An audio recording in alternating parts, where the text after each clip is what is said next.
Hi అండి, నమస్తే.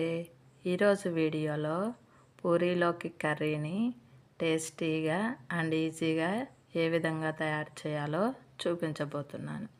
ముందుగా ఒక కడాయి పెట్టుకుని ఆయిల్ వేసుకోవాలండి. నేను ఇక్కడ 1 టేబుల్ స్పూన్ ఆయిల్ వేసుకున్నాను.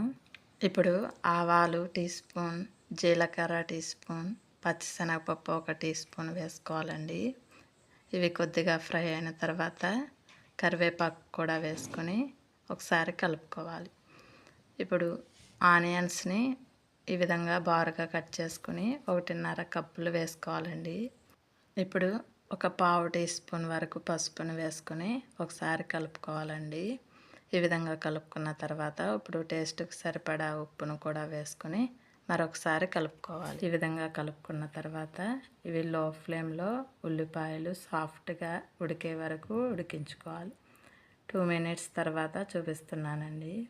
ఆనియన్స్ ఈ విధంగా ఉడికిన తర్వాత ఇప్పుడు ఉడికించిన బంగాళదుంపను ఈ విధంగా ముక్కలుగా కోసుకొని 1 కప్పు వేసుకోవాలండి. ఇది మొత్తం కలిసే విధంగా ఒకసారి కలుపుకోవాలి. ఇప్పుడు ఒక 3 పచ్చిమిర్చిని చిన్న ముక్కలుగా కట్ చేసుకుని వేసుకోవాలి. ఇది ఒకసారి కలుపుకోవాలి. ఇప్పుడు కొద్దిగా కారం వేసుకోవాలండి. ఎక్కువ వేసుకోకూడదు, కొద్దిగా వేసుకుంటే సరిపోతుంది. ఈ విధంగా వేసుకున్న తర్వాత మొత్తం కలిసే విధంగా కలుపుకోవాలి. ఇప్పుడు మరొక 2 నిమిషాలు లో ఫ్లేమ్లో మూత పెట్టుకుని ఉడికించుకోవాలండి. 2 నిమిషాల తర్వాత చూపిస్తున్నానండి. ఇప్పుడు 1.5 టేబుల్ స్పూన్ల శనగపిండిని కొద్దిగా వాటర్ వేసుకుని ఉండలు లేకుండా కలుపుకోవాలి. ఇప్పుడు ఆ మిశ్రమాన్ని కూరలోకి వేసుకుని మొత్తం కలిసే విధంగా కలుపుకోవాలి. ఇప్పుడు ఒక 60 ml వరకు వాటర్ పోసుకొని మొత్తం కలిసే విధంగా కలుపుకోవాలి.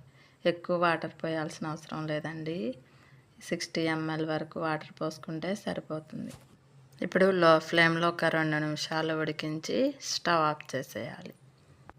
మీరు కూడా ఒకసారి ఈ విధంగా ట్రై చేయండి, చాలా బాగుంటుంది. ఈ విధంగా ఉడికిన తర్వాత స్టవ్ ఆఫ్ చేసేయాలి. అంతేనండి, సింపుల్ అండ్ టేస్టీ పూరీలోకి కర్రీ రెడీ అయిపోయింది.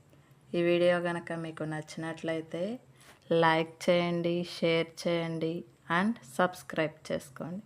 ఈ రెసిపీని మీరు కూడా ట్రై చేసి మీకు ఎలా కుదిరిందో కామెంట్ చేయండి.